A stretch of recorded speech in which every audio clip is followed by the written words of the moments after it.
প্রিয় দিনদার ইমানদার মুমিন মুত্তাকি ভাই ও বোনেরা, আসসালামু আলাইকুম। এখন চলছে পবিত্র রমজান মাস।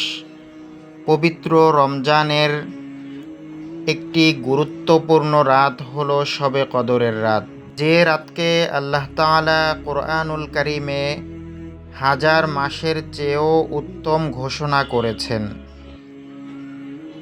তাই আসুন আমরা সেই রাতে আল্লাহ তাআলার নিকট ক্ষমা লাভের উদ্দেশ্যে যে দোয়াটি বেশি বেশি পাঠ করব এবং যে সকল আমল করব।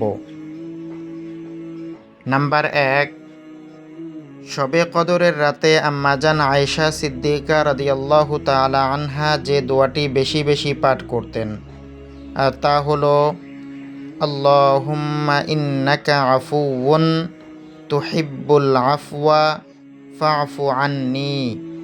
আমি আবারও বলে দিচ্ছি, আল্লাহুম্মা ইন্নাকা আফুউন তুহিব্বুল আফওয়া ফা'ফু আন্নি। অর্থ, হে আল্লাহ, আপনি ক্ষমাশীল, ক্ষমা করতে ভালোবাসেন, অতএব আমাকে ক্ষমা করে দিন। এছাড়াও এই দোয়ার পাশাপাশি বেশি বেশি পাঠ করব আস্তাগফিরুল্লাহ, আস্তাগফিরুল্লাহ। এছাড়াও কোরআন তেলাওয়াত ও নফল নামাজের মাধ্যমে উক্ত রাত অতিবাহিত করব।